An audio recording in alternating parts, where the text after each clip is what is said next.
प्रदेश में बढ़ते कोरोना के मामलों को लेकर प्रदेश सरकार द्वारा कड़ी बंदिशें लगाई गई हैं। इसी कड़ी में सोमवार को स्थानीय कार्यकारी तहसीलदार पूर्णचंद कौंडल द्वारा पुलिस टीम के साथ लड़भड़ोल बाजार का दौरा किया गया, जिसमें कोरोना प्रोटोकॉल की पालना न करने वाले कई लोगों के चालान काटे गए। सोमवार को स्थानीय कार्यकारी तहसीलदार पूर्णचंद कौंडल ने पुलिस टीम के साथ लड़भड़ोल बाजार का दौरा किया। तहसीलदार और पुलिस द्वारा लोगों को कोरोना संबंधित सभी नियमों का पालन करने के आदेश दिए गए। साथ ही हिदायत भी दी गई कि नियमों का पालन न करने वालों के साथ कानूनी कार्रवाई अमल में लाई जाएगी। लड़भड़ोल के कार्यकारी तहसीलदार ने कहा कि उपमंडलाधिकारी नागरिक SDM Jogindernagar doctor major Vishal Sharma के आदेशानुसार बाजार में कई लोगों के चालान किए गए हैं। उन्होंने कहा कि किसी भी वक्त लड़भड़ोल बाजार का औचक निरीक्षण किया जा सकता है। जिस भी दुकान में भीड़ पाई जाएगी उन दुकानदारों के चालान भी किए जाएंगे। माननीय मुख्य सचिव व राष्ट्रीय अतिरिक्त मुख्य सचिव के आदेशानुसार तथा माननीय उपमंडलाधिकारी नागरिक के आदेशानुसार आज हमने अपने पुलिस पोस्ट लड़भड़ोल के साथ जो है आज लड़भड़ोल बाजार का दौरा किया, जिसमें लोगों को जागरूक किया तथा जिन लोगों ने व दुकानदारों ने कानून की अवहेलना की है उनके खिलाफ हमने जो है मास्क लगाने का चालान भी किए गए हैं तथा लोगों को भविष्य में जागरूक किया कि वो मास्क लगाकर ही बाजार में आए। तथा जो जितने भी दुकानदार या बैंक है उनको भी हमने इंस्पेक्ट किया, उनको भी आदेश दिए कि वो सामाजिक दूरी बनाए रखें और मास्क का प्रयोग करें। काम जो है तो पुलिस हुआ मेरे देखरेख में किए गए हैं और भविष्य में भी इन लोगों को जो आदेश दे दिए हुए हैं और कभी भी हम जो है दोबारा बीच में कभी भी जो है इनको चेक कर सकते हैं। कोविड की बंदिशों के बीच परिवार नियोजन कार्यक्रम को फिर से रफ्तार दिलाने के लिए स्वास्थ्य विभाग ने तैयारी शुरू कर दी है। मंडी जिला के जोगिंदरनगर में इसके पंजीकरण भी शुरू हो चुके हैं। करीब 2 साल बाद जिला भर में फिर से नसबंदी के ऑपरेशन शुरू करवाने का प्रारूप तैयार किया जा रहा है। इसके लिए स्वास्थ्य विभाग की टीमें भी फील्ड में उतरकर महिलाओं को जागरूक कर रही हैं। कोविड की बंदिशों के बीच परिवार नियोजन कार्यक्रम को फिर से रफ्तार दिलाने के लिए स्वास्थ्य विभाग ने तैयारी शुरू कर दी है। परिवार नियोजन के इस कार्यक्रम में अपने पंजीकरण को लेकर जोगिंदरनगर में महिलाओं का खूब उत्साह देखने को मिल रहा है। सोमवार को पंजीकरण को लेकर खूब भीड़ उमड़ी रही। महिलाओं के कई टेस्ट भी अस्पताल की प्रयोगशाला में हुए। प्रथम चरण में करीब 30 महिलाओं के पंजीकरण अस्पताल में किए गए, जबकि यहां पर करीब 60 महिलाएं पंजीकरण को लेकर पहुंची हुई थी। हेल्थ सुपरवाइजर गीता ने बताया कि कोविड प्रोटोकॉल को ध्यान में रखते हुए प्रदेश स्वास्थ्य विभाग ने 24 से 30 महिलाओं के पंजीकरण की अनुमति दी है। परिवार नियोजन के लिए ऑपरेशन के लाभार्थियों के कोविड टेस्ट अनिवार्य किए गए हैं, इसलिए स्थानीय अस्पताल में काफी संख्या में महिलाओं के कोविड टेस्ट भी लिए गए, जिनकी रिपोर्ट नेगेटिव आने के बाद ही नसबंदी की प्रक्रिया पूरी होगी। वैश्विक महामारी के बीच प्राकृतिक आपदा दुर्घटनाओं से प्रभावित परिवारों के लिए जोगिंदरनगर प्रशासन किसी वरदान से कम नहीं साबित हो रहा। यहां ऑन द स्पॉट मामले निपटाए जा रहे हैं, जिसका लाभ आपदा से प्रभावित परिवारों को मिल रहा है। बीते 7 महीने की बात करें तो जोगिंदरनगर में करीब 1 करोड़ की आर्थिक सहायता ऐसे जरूरतमंद परिवारों के घर द्वार पहुंची जो विभिन्न प्रकार की प्राकृतिक आपदाओं से प्रभावित थे। कोरोना काल के 2 साल में ऐसे 500 से अधिक परिवारों को लाभान्वित किया गया। अनुमानित 3 करोड़ से अधिक की धनराशि जरूरतमंद परिवारों के खाते में जमा हुई। सबसे अहम बात यह है कि यहाँ पर घटनाओं और दुर्घटनाओं में घायलों को भी तत्काल आर्थिक सहायता प्रदान की जा रही है, जिस कारण जरूरतमंदों को समय पर उपचार का लाभ मिला। वहीं प्राकृतिक आपदा में अपना सब कुछ लुटा चुके प्रभावितों के घर के चूल्हे कभी नहीं बुझ पाए।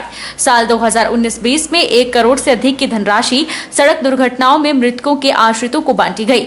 वर्ष 2020-21 में 1 करोड़ 30 लाख रुपए की आर्थिक सहायता बांटी गई और 8 जुलाई 2021 में एसडीएम कार्यभार संभालने के बाद डॉक्टर मेजर विशाल शर्मा ने अभी तक 1 करोड़ रुपए की आर्थिक सहायता बांटकर जिला भर में मिसाल पेश की है, जिसकी सराहना जिला प्रशासन ने की है। उपमंडल में प्रभावित परिवारों ने भी स्थानीय प्रशासन का आभार जताया है।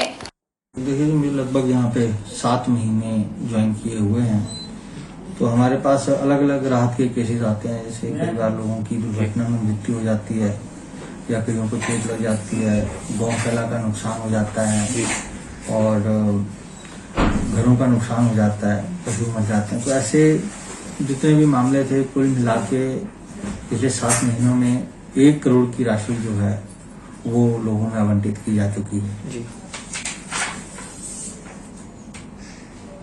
और जहां तक कोर्ट केसेस का मामला, कोर्ट केसेस के बारे में आपने पूछा था, तो कोर्ट केसेस पिछले 7 महीने में हमारे पास 89 अलग अलग तरह के मामले आए, जिसमें रेवेन्यू के केसेस हैं, पार्टीशन के केसेस हैं, म्यूटेशन के केसेस हैं, डिमार्केशन के हैं, क्रिमिनल केसेस हैं।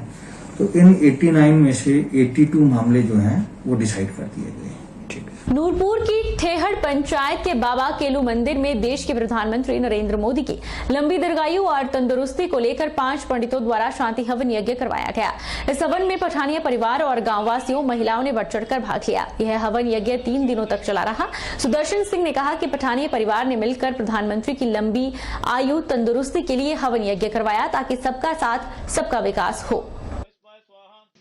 जी सर, ये जो हमने प्रोग्राम किया है, ये 3 दिन का यज्ञ हवन रखा गया था। ये अपने देश के प्रधानमंत्री नरेंद्र मोदी जी की दीर्घायु के लिए और उनकी तंदुरुस्ती के लिए हमारी ठेड़ पंचायत के जो भी ग्रामवासी हैं और राजपूत सब हमारी ठेड़ की, इन्होंने उनकी तंदुरुस्ती के लिए ये यज्ञ हवन किया। जितने भी हैं अपने सदस्य, ये हमने एक कार्य हवन कराया है मोदी के, नरेंद्र मोदी के लिए, उनकी लंबी आयु करने के लिए और सबका साथ सबका विकास। प्रोग्राम नरेंद्र मोदी की लंबी आयु के लिए ठेड़ पंचायत में राजपूत सभा की गई। उसमें किया गया कि उनकी लंबी आयु और तंदुरुस्ती के लिए यज्ञ और हवन किया। 3 दिन का जो हमारा यज्ञ चला, आज उसका हवन करके इसको हमने पूरा किया।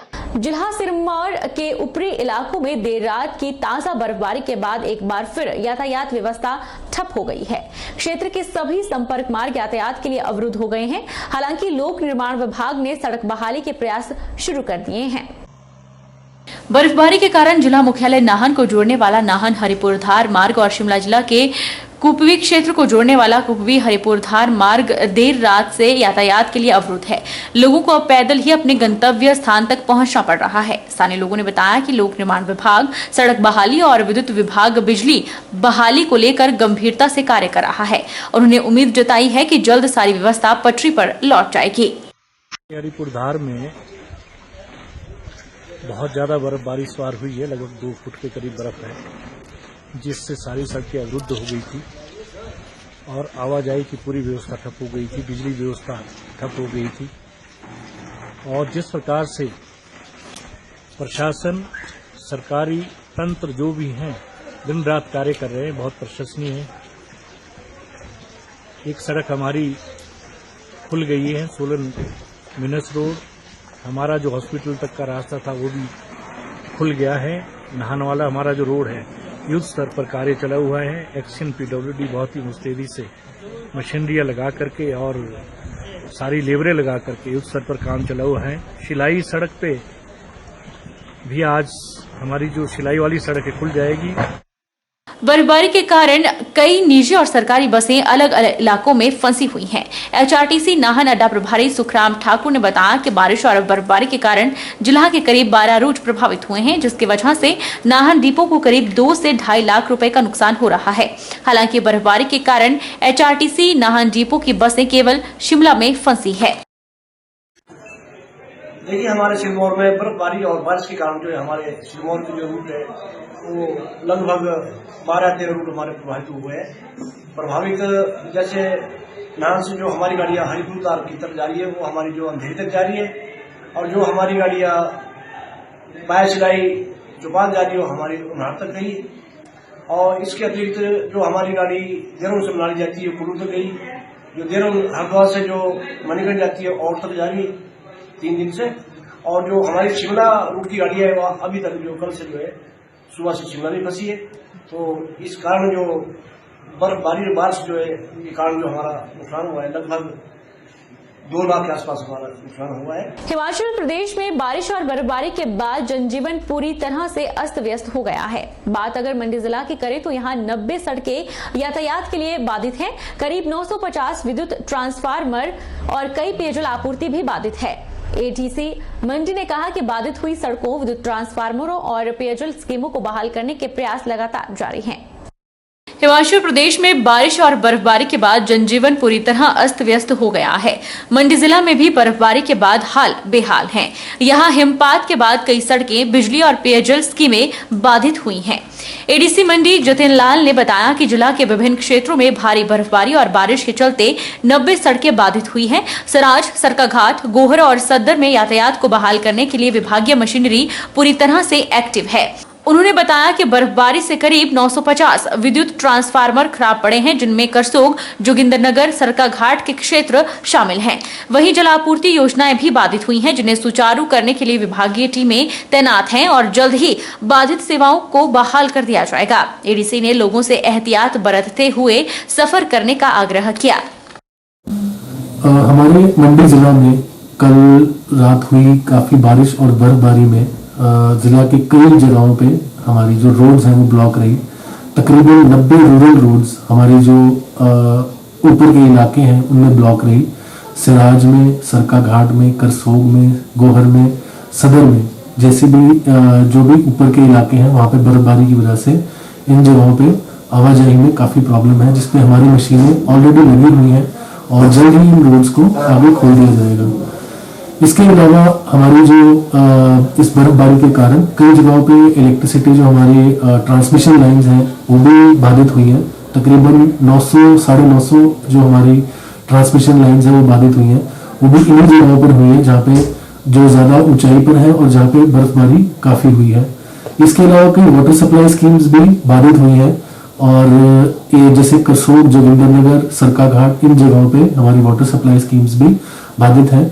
और इन्हीं सब के लिए हमारी जो टीम है वो लगातार वहीं पर है और जल्द से जल्द इन सर्विसेज को आम जनता के लिए खोल दिया जाएगा। वक्त तो चला है छोटे से ब्रेक का। ब्रेक के उस पार फौरन लौटेंगे, आप बने रहिए हमारे साथ।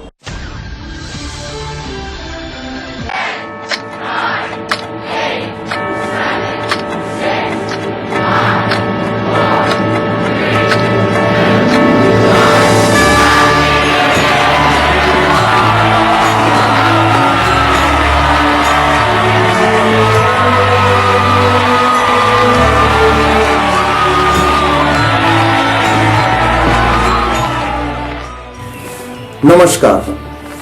देशवासी और प्रदेशवासियों को देव मेटल इंडस्ट्रीज परिवार की ओर से इस नव वर्ष की हार्दिक शुभकामनाएं।